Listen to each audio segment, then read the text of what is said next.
What is shakin' bacons? Time for Warden cast number 3, I'm pretty sure. Yeah, number 3. And I know a couple of you have been like, could you at least do quick thoughts on some movies? And one of the best things about seeing movies in the past was King Bacon and I used to talk about them in the car on the way home. And we decided for the first time since the pandemic started to actually go and see a movie. And what better to break the long movie fast in the theaters, to clarify. Like, I've watched movies since the pandemic started.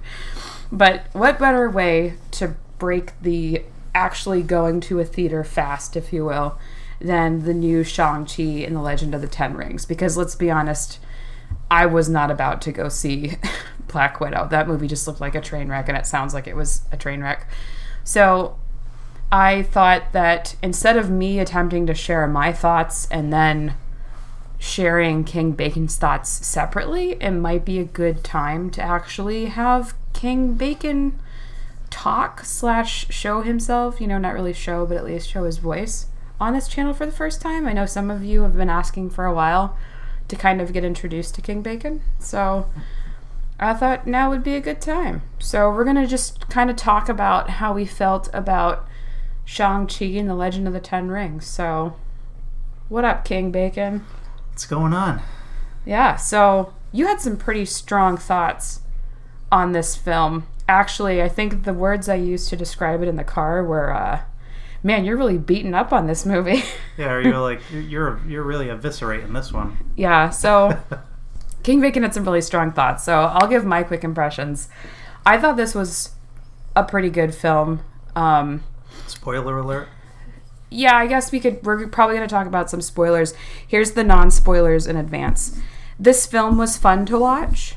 If you like fantasy, or if you enjoy seeing some of the history of, let's say, like a more of an Eastern culture, this is a really nice movie to watch. I thought it had great representation. Yeah. The acting was great. I love Awkwafina. I thought she was great in this movie. It's got the taste of a kung fu film, but the quality of a Marvel production. Mm-hmm. So it's definitely fun. It's definitely way better than Black Widow. So if you're jonesing for a cool Marvel movie to watch, this is a great one. I think you can really get into it and enjoy it while it's happening. So if I had to give a very quick rating, not even using my scale, I think I'd probably give it a 7 out of 10, maybe. What would you rate it for our non-spoiler? I felt like this movie was pretty above average. Nothing super spectacular about it, but caveat that with I did not know much about the origins of the hero to begin with. With some of these films, I usually know a little bit of backstory. Mm-hmm. So that being said, it wasn't the worst Marvel movie I've seen. What do you think is the worst Marvel movie you've seen? Well, I mean, ironically, I think Iron Man, was it 2? That had the Iron Man 2? That had the Mandarin in it, right? Yeah. Yeah. And that was with Whiplash.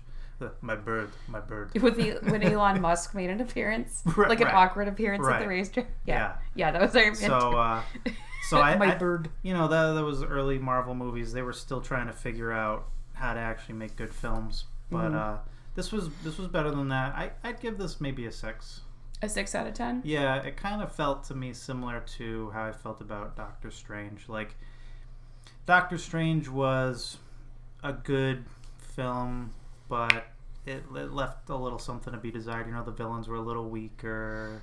I enjoyed learning about Doctor Strange, but yeah.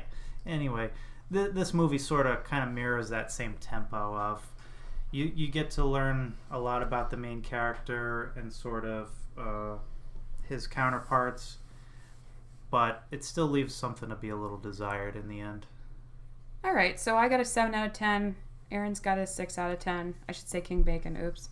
King Bacon's got a 6 out of 10. DDoS. Oh no, he's been doxxed. I've doxxed him. Yeah. So I'd say that's probably between the two of us just an average, about 6.5 out of 10. So that's your non-spoilers. Like, is it fun to go watch though? Yeah, definitely. Yeah, I liked it. If you enjoy like kung fu movies or martial arts movies, this will be a fun watch for you. I guess the question is, would you pay to go see it again? Yeah, probably. Maybe with like some folks who haven't seen it before to sort of relive the experience through them. I don't know that I would go see it again. Not in theaters. It's not. Yeah. I would. Like I would rent it again. I would wait to download this. After you pay for it, right? Of course, King Bacon? right. Well, Thank you. Yeah, so I guess we're going to push on to the spoilers section, and we're going to kind of talk about some things. I'm just going to preface this by saying we are recording this. We just got back from the movie theater, like literally grabbed a Shipyard Pumpkinhead and sat down, and we're like, let's just talk about this while things are fresh, so that we're not just forgetting everything by tomorrow. Yeah, forgetting the details. Right. So let's start from just go through the whole film. So I liked the characters a lot. I'm a huge fan of Awkwafina. I feel like her character was perfectly played. She wasn't too comic. Who is Awkwafina? What? She was originally a rapper, and Was that Katie? Yeah. Okay. Yeah, she's hilarious. She was like my favorite character in Crazy Rich Asians. So maybe for those who don't know, we should explain who Katie is and how she comes into the story. So Katie is Sean. He's introduced as Sean, so she knows him as Sean. Main character is Sean. So she's AKA introduced Shang as Chi. Right. So she's introduced as Sean's like best friend for like 10 years. Yeah. They work together. They do everything together. They hang out after work, get drunk, karaoke. Yeah, I haven't gotten drunk and done karaoke since I lived on Guam. I've never done karaoke. Are you serious? I don't like the sound of my own voice. And I don't think I'm a good singer. You don't... That's not the point of karaoke. Well, I'm also extremely self-conscious. That's why you get drunk when you sing karaoke. Yeah, I don't think there's enough booze in the bar to get me to sing. Yeah, there is. I love karaoke. I think it's a riot. So they get drunk and do karaoke a lot. It's just a fun time. So she ends up going with him on his adventure. I felt like her reason for going with him was kind of vague, like, we've known each other for a while. So naturally, even though I have no money because I work as a car parking valet, I'm going to buy you a ticket to go to... Where'd they go? Macau? Yeah, Macau. Yeah, so let's kind of go back. We don't need to recap the whole movie. Well, I mean, we're talking about things people might not know about. Yeah, but we said spoilers. Okay. Right? I guess, yeah. Anyway, so Sean is, you find out, comes from an interesting family. His father... That's a mild understatement. Right. His father is a notorious 1,000-year-old tyrant, I guess, or warmongering... Yeah. Yeah. He's basically like ancient Genghis Khan. Yeah, and what keeps him, so youthful is the power of the 10 rings. It keeps him alive. It gives him supernatural powers. I will say I didn't feel like the 10 rings themselves or how his dad got them were explained very well. There's an intro scene where he just busts an opposing army to smithereens with them, and they're like, they just said he kind of found them. Well, they said legend says he might have found them in a crater, but then it's not explained ever how he came upon them or like why they kept him young. Yeah. And I'm hoping that because there are post-credit scenes, and they said the 10 rings will return. I'm hoping that maybe more about them will be explained, but I felt it kind of oddly lacking that they didn't provide more insight on that. Well, maybe that was Marvel's way of sort of skimming over a less important detail. Like maybe the comic book character had a very specific origin for the rings. Yeah, I mean, I guess... And they didn't want to focus too much on that. Yeah, I mean, I guess if I actually... had read the comics, because I had not read these, so I'm not familiar with this character. That being said, the movie, like you said, doesn't really touch on it at all. Just kind of hints that he found them, he has them, and he's just sort of sweeping through the lands through his 1,000 years of existence, conquering his foes. And then it says he conquered the planet, but then he very obviously has not conquered the planet, so I didn't really understand. Yeah, maybe it was like a secret conquering. Maybe like ancient times he conquered, but then in modern times he's just sort of like what I would assume would be like a rich, like a retired compounding interest billionaire supervillain. Yeah. Yeah, I don't know. It was how do we get down this road? I can't remember. We were talking about Shangji's origin. He comes from a family. Right. So let me give some broad impressions. So he came from, as King Bacon put it, an interesting family, and you get to meet all of his family members throughout this movie. I will say that what I felt was a huge missed opportunity, and I'm fighting the urge to apologize for this, even though I don't think I should have to apologize for my opinion. But I feel like this movie should have been about his sister, because Marvel has not had great female leads in movies so far, and I think this would have been a perfect film. Like, his sister is very, very cool, and this would have been a very interesting movie, I feel, if she had been the one to inherit the 10 rings. I don't mean the father's conglomerate, because that does happen, but I would have found the sister's story more interesting. And I feel like throughout this film, despite the fact that Shang Chi is clearly the main character, the sister and Katie actually have better and more demonstrable personalities than he does. Because throughout the movie, they keep talking about how he's afraid to accept himself, and they don't really show that. He's just, you meet him very briefly. The movie is like a flash in the pan in San Francisco, and you're like, oh yeah, he's a valet in San Francisco. And then all of a sudden, he's just like a martial arts expert on a bus. There's no delay there. And then they keep telling you he's afraid of his dad and he's afraid of his past through what I think they're trying to use flashbacks. But to me, it wasn't done well enough to actually show that he was afraid. And the actor is portraying a very stoic character, it appeared, and so you could not pick up on. I couldn't pick up on it. The stoicism definitely didn't lend towards conveying emotion properly in that film. And that's not to say I don't like the character, and that's not to say I don't like the actor, because I think he did a great job.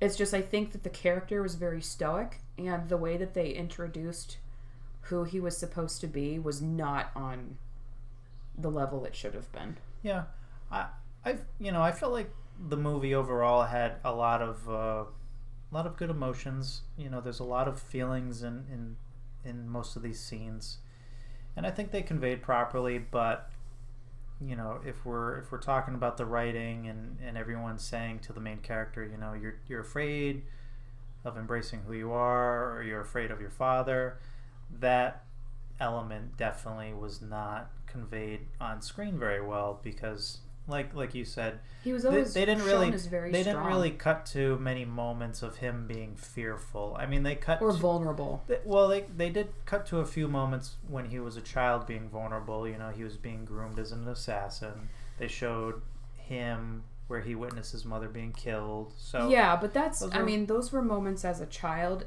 but every scene we get to know him as an adult in the present day, as a character with whom we're supposed to connect, there was no sign of vulnerability, in my opinion. Yeah, I mean, this movie, if we're being honest, it doesn't really, I think, go too deep into any one character to really let you connect to them.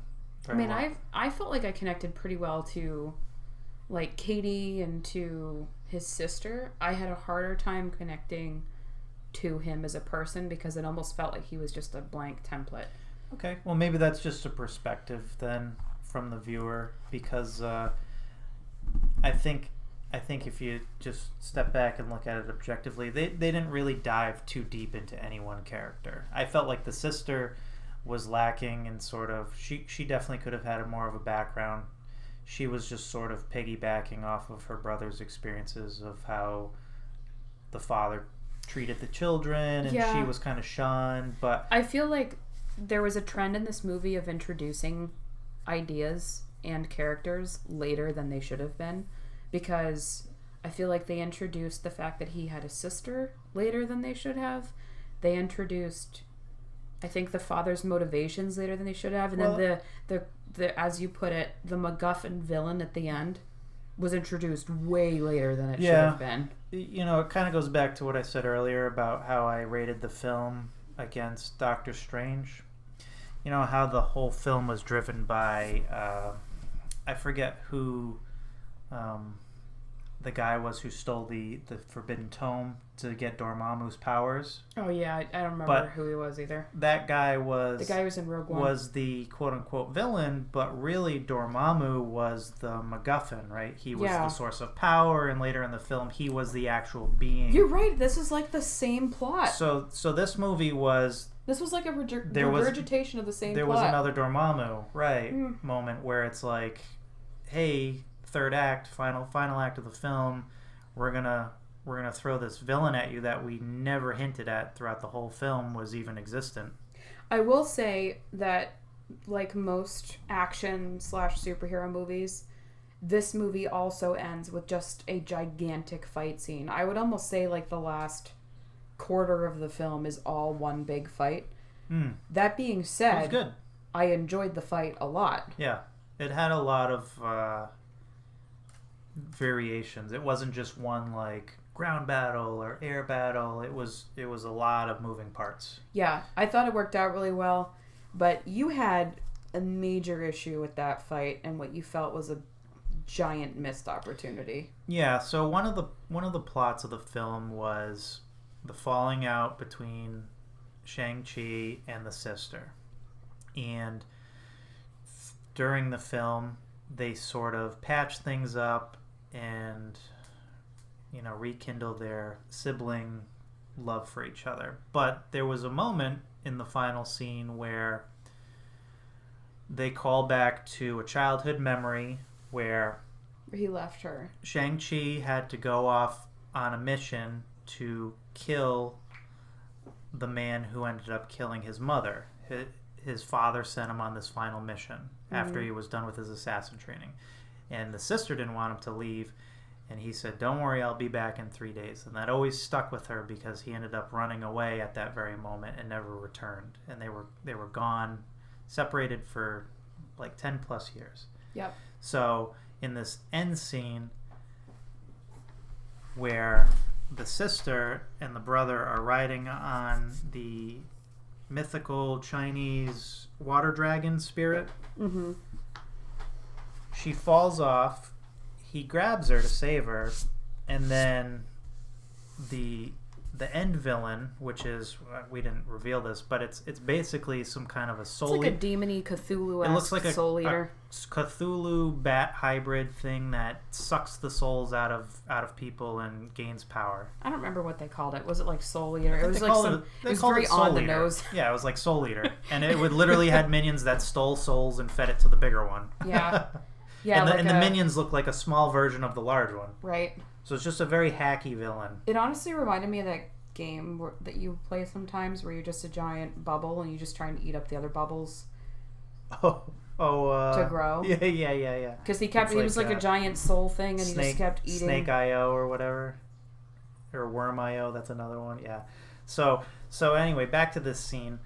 So Shang-Chi catches his sister as she's falling off the water spirit dragon, and she realizes that he needs to let her go so that he can kill the final boss, this soul eater. Well, I would say she realized it. Right, that's what I meant to say. She realizes that, hey, you gotta let me go so you can go kill the soul eater. And he says, I'm not gonna leave you this time.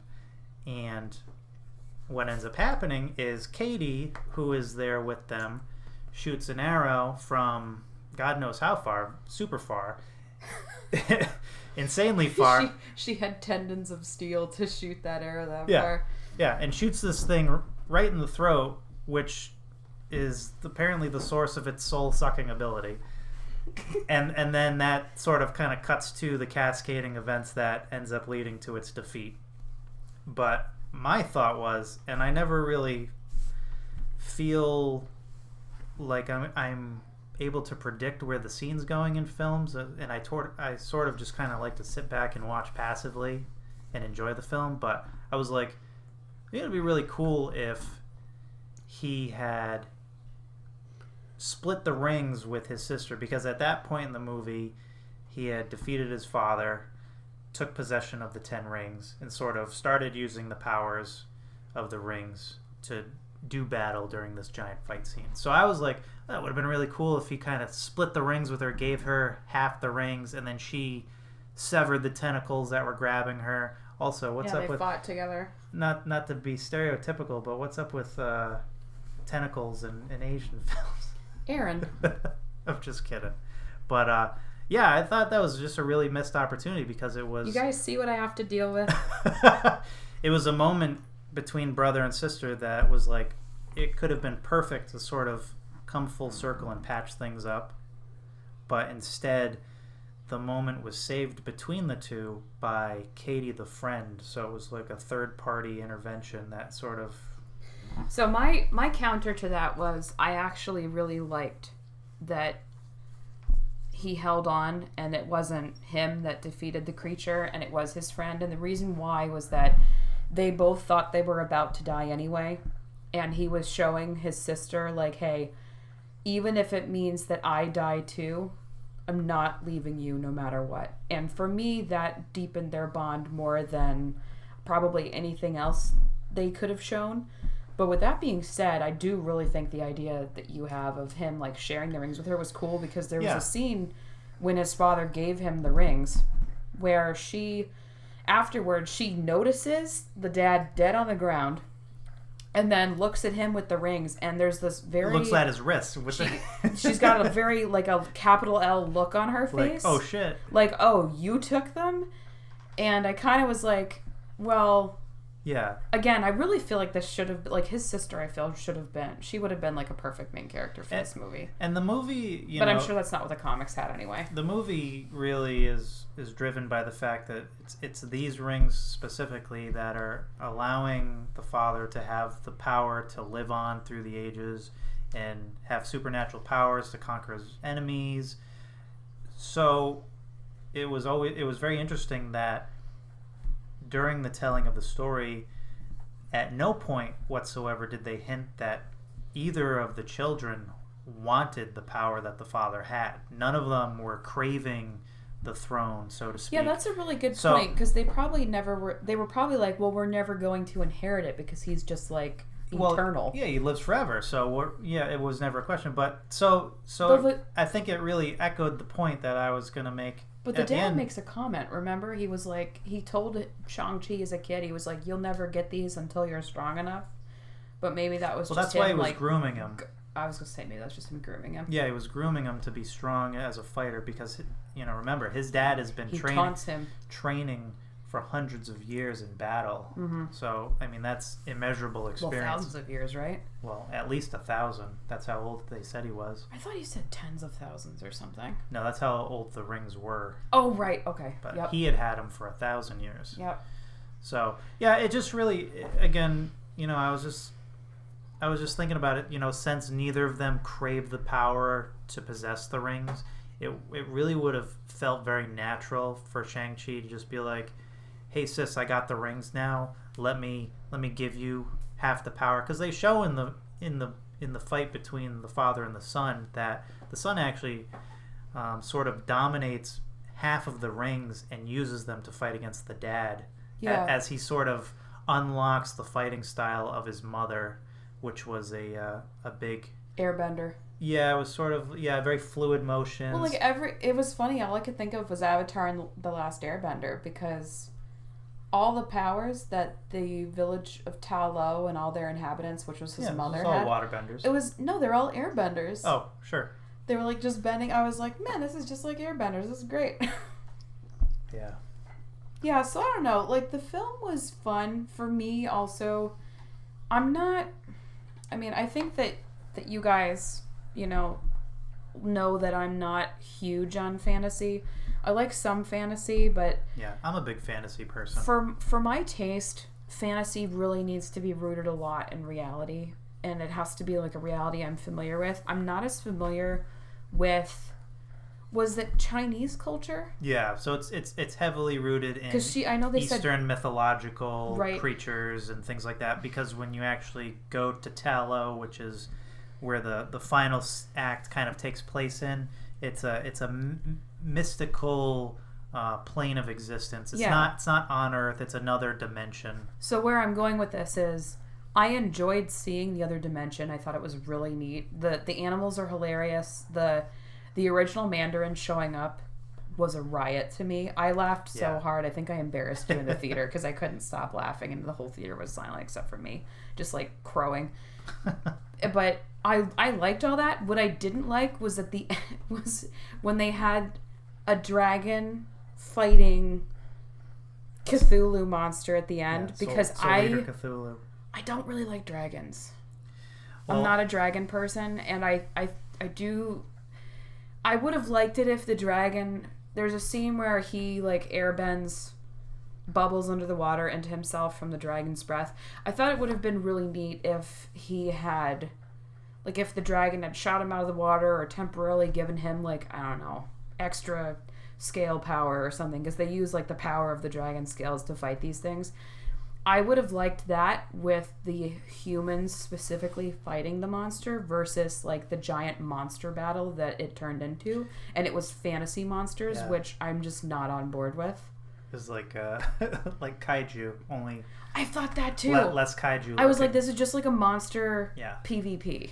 So MVM, monster versus monster. Yeah, for sure. And also too, you know, one of the criticisms I had made on the ride home was it's pretty typical of these days with modern day kung fu films is the camera's just too damn fast, and when you're having maybe we're old. Maybe so, or maybe the lighting's off or whatnot. But let's dial up the brightness. Maybe do some kung fu in the daylight. Because there's a lot of scenes where they're doing really intricate choreography in this film, and it's like the dead of night or in the shadows. And they're all wearing black. And the camera is zipping along like nobody's business, and you're like, where the hell are these hands and feet coming from? Yeah, and, you know, we were talking, too, about how, like, I've read in the past that the way that martial arts, or films with martial arts, I shouldn't say martial arts films, but films with martial arts in the past used to emphasize impact by replaying like a half-second split frame of right when like a fist or a kick would land, because that emphasized the impact. The problem when you have such fast choreography like this, to me, is it just feels like they're floating around each other. Yeah, and that's the American like filming style. When you go look at the older kung fu films, they did the double take where it was they showed the full motion of the actor punching the stunt person, and then they would do a close-up of the fist actually hitting the body, so it would reinforce that impact. You know, with today's modern films, they always skip that last little frame, and it really feels like the punches are lacking. Like I was saying, you would get more impact from watching a CGI Thanos punch Iron Man than you would actually watching any modern day kung fu choreography. It reminds me of, remember I showed you that scene with the first Avengers, I think it was, where Black Widow just basically knocks a guy out with her hair. She doesn't even impact him. Oh yeah, she snapped her head back and and the hair whipped. Her hair just kind of fluttered, and the guy was like, "Ugh." She's got some deadly perm. Yeah. Oh gosh. Yeah. This was a fun movie, though. Like, I told King Bacon, I was like, damn, you're really beating this movie up. Like, we're being very nitpicky right now. Yeah, I'm picking it apart, but... This was a fun movie. End of the night, I don't have buyer's remorse. We've seen movies where I'm like, well, I wish we didn't spend that money. Yeah, like Jurassic World 2 or whatever it was. I wish we'd walked out of the theater. That movie was so god-awful. Well, that was probably on us. We had no business seeing that movie anyway, expecting it to be good. Well, I think I had done a review on... Yeah, oh my god. The one time we've gone to a movie with your dad. He couldn't even sit there. That was embarrassing. That was awful. Yeah. But, yeah, this movie was good. I'm sure if you know anything about the characters in this film, you'll probably enjoy it more than we did. I am looking forward to the sequel. Yeah. I will say that. Like, I don't think I would pay again to see it in theaters. This is not... No. Would I pay to see it in theaters to begin with? Yes, I did, and we did. Would I pay to see it more than once in theaters? No. But I would watch it again. And I would definitely, like, I'm looking forward to the sequel. I thought there was some really fun tie-ins with, like, Wong and the Doctor Strange universe. Mm-hmm. The post-credit scenes were amusing. Like, when Captain Marvel's like, oh, Bruce has my number. And he's like, I don't have her number. Yeah. That was funny. Yep. So Yeah. there was some also can we talk about how I really don't like that I have to sit through 11 minutes of credits to get like a 30-second post-credit scene. You know, I thought that was obnoxious, but then I don't know if you caught this, but at the very end of the credits it said in memory of and then somebody's name, and I was like, that's obnoxious. Why wouldn't they put that first? Why are you gonna memorialize somebody at the very end, at the tail end of the credits? Who's gonna sit around for that? Well, we all do because we know that there's post-credit scenes. I know. It's just some kind of sick, sadistic thing that they do, I guess. I'm just not a fan of the post-credit scenes being... I wouldn't mind it if it was like just the one scene, like how there was the first one, where there's like a brief credit roll where it has all of the main characters and then there's that scene. But then they make you sit through another 11 minutes to get to like the last scene.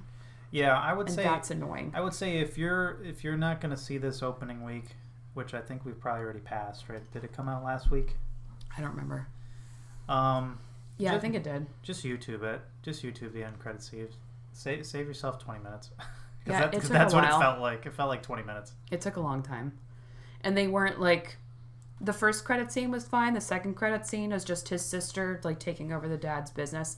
That's legitimately all it is. There's no... It was nothing mind-blowing. There was nothing. And then it was like the 10 Rings will return, which we all kind of knew because it wasn't he's becoming part of the Avengers in the Marvel Universe. It wasn't like the first Avengers film when they defeat Loki and then the credits are Thanos saying, I guess I'll do it myself. Yeah, that was a big one. And you go, whoa!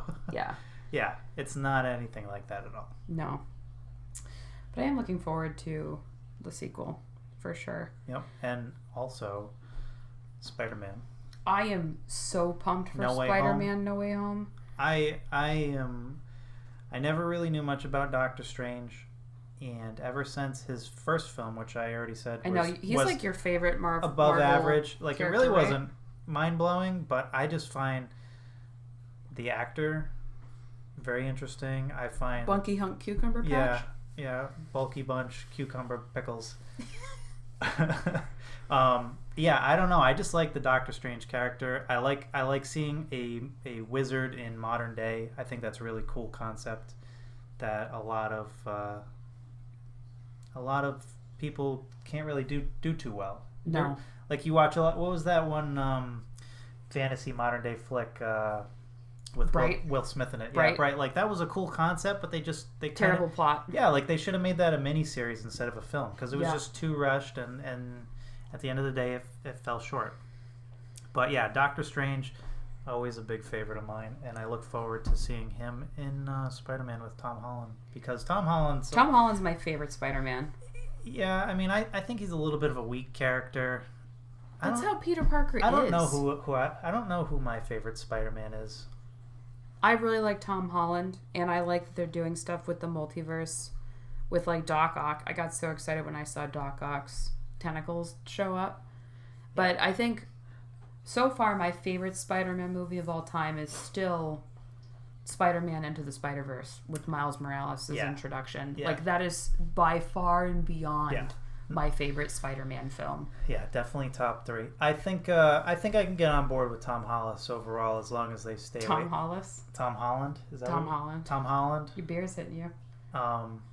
I can endure him as long as they stay away from like the high school stuff. Yeah, that's actually why I didn't that doesn't ring to me. I didn't like the first 2 standalone Spider-Man movies with him very much because it focused on the angsty high school stuff. Homecoming and Far From Home were just not my cup of tea, and I Far From Home was not as bad as the first one. Homecoming was just too much teen angst for me. It's a shame because I like Spider-Man and I like a lot of the Spider-Man villains, but I did not like the new Spider-Man's breakout films. I was like, these are weak. And it's funny, though, because you're in the extreme minority for feeling that way. Like, most people love them. And I thought it was weak on the part of the hero and their storytelling. I thought the villains were, like, Mysterio was cool. I like, what was it, the Vulture? He was really cool. Who's the actor that plays the Vulture? Michael Keaton. Michael Keaton. He plays an awesome villain, I think. Vulture? Yeah. The whole movie I just hated, so I kind of have blocked it out. I can't really remember it's how rough. he was. It's rough because it does a lot of the high school stuff. Yeah, I just couldn't do that. And we're older, and that doesn't, like I said, maybe if you're younger, it's much if more I was in high school endurable. still, or even like my early college days, I would have loved it because I'm like, oh, this is really relatable to me. Yeah. But even when I was in high school, though, I was like, I mean, to be fair, I think everyone's a bit cringe in high school, but I wasn't. I was always an old soul, which is a nice way of people telling you that you're like 80 inside. But maybe there's something else to it though, because the Spider-Man Enter the Spider-Verse, Miles Morales, it does a little bit of campy high school stuff too, and it didn't. Yeah, but that was fine. It didn't feel as bad as. Well, you know why? Because it Homecoming. didn't linger on that so much. It was like establishing that he was awkward and having problems fitting in. But it was like brief enough and well handled, and then most of it was centered on back to Spider-Man. Him being Spider-Man. Not about class. And I feel like Spider-Man Homecoming was like 50-50 teen angst and then Spider-Man stuff. Yeah. I also had issues with the early Spider-Man films because they kept riding the coattails of other movie references like Tony Stark, Iron Man. It's like, all right, let's detach. Let Spider-Man be Spider-Man. We don't need to keep tethering him to other events. I think that was their way of connecting the universes, at least at first. Yeah, I would agree. I like it. I would agree. I just felt like it was lingering a little too long for me personally. I liked it because I felt like it added an arc of relatability to Peter Parker, because in this version of Spider-Man, his Uncle Ben's already gone. Yeah. So he needs an Uncle Ben. We didn't see his father figure die because that's been done so often. So in this case, Tony became his Uncle Ben. I get it. Yeah. And I don't mind it. I'll even, I'll extend an olive branch and I'll be like, I enjoy when these Marvel films start to interweave their stories into one another, because it really continues to make the universe grow and feel interconnected. Whereas, maybe in the late 90s films, if they ever did... It was too insular. Yeah, it was just solo films that were pretending to be part of a bigger picture. Which they weren't. Yeah. Yeah. A So lot of them were also horrible. Marvel's doing it right. Yeah. I think overall it's just... now we just need DC to figure it out. I will never expect that to happen. I did like the newest, The Suicide Squad. I know you weren't a huge fan of that. I liked it. Oh, that was awful. You are in the minority, sir. No. Yeah. Not in this house. There's only two of us, so I'm 50%. I don't know. The cats are on my side. Right, fellas? Yeah. Yeah. Anyway, we ended up talking about Spider-Man. We're trying to talk about Shang Chi here. I wonder if there's go see it. I wonder if there's going to be more involvement with Doctor Strange, since Wong is kind of pulling them into his area. Well, they're definitely going to touch on the origin of the rings, because they hinted that in the credits. Yeah. They said it was sending out a beacon to somewhere. And apparently Wong and Doctor Strange's compendium have have nothing on the origins of the rings. Do you think that if the rings are that old and they don't have anything on the origins, that the rings are linked to the Eternals? I don't know. I don't... Because they had some similar looking... CGI RNG symbols, just like in the Eternals trailers we've seen. Maybe. If I had to just guess, because like I said, I don't know anything about the Legend of the Ten Rings in comics. My guess would be that, as far as the Eternals, it may not be linked to them, but the Eternals were definitely around long enough to possibly know where they came from. Yeah. So maybe in the Eternals film that's coming out, maybe they might touch on that a little bit. Or give hint to it. I was not excited about that film with the first trailer. That first trailer was terrible. It was terrible. The second was awesome. The second trailer looks really good, although I still don't like the fact that Angelina Jolie is in it. I feel like she is too famous, and I cannot. It's like, oh, look, there's Angelina Jolie. I'm not going to see her as the character. She's like the old school A-list celebrity cast, and it's like... It'd be like if they put Tom Cruise in a Marvel film. It's like, time, what are you... Right. This is not your type of film. It's not your scene, quote unquote. Right. Like, please go. But, you know, I guess... Maybe she'll you know be what? great. She's played in dozens of films. If she can act the part, and it's a good character, then I say, you know, let her have it. At this point, the Marvel roster, they're gobbling up so many actors and actresses of all different talents. It's really it's really impressive every time a new film comes out and they're like, that person's in it? Holy crap. Like they're grabbing everyone. Anyone that has any kind of FaceTime on TV or... Well, who doesn't want to be in a Marvel film? Because they're almost always spectacular. And they're very high grossing. Yeah, there's like 3 Game of Thrones characters in the Eternals. Yeah, so who was it? It was Jon Snow, Robb Stark, and who else? And Sam, right? That was a different trailer. That was Moonfall. Who was it then? I thought there was only 2 of them. Yeah, maybe there was only 2 then. It was Robb Stark and Jon Snow. Yeah, I feel like we're forgetting a third one, but yeah. In any case, the amount of talent that Marvel keeps getting in the loop of these movies is just mind blowing. Yeah, and they seem to be doing pretty well, casting these roles, filling these roles properly. I can't remember the last role I've seen filled that I was like, nah, that character doesn't work for this role. I do. The original Rhodey. Oh yeah. Yeah, that was. Who's that guy? He was apparently a very famous actor, and I guess he was being a diva about his, I don't know, perks or something. Yeah. And they were like, all right, well, fuck you, well, buddy. he's from the old school film days where he's like, well, you don't know who I am. I want, carte blanche.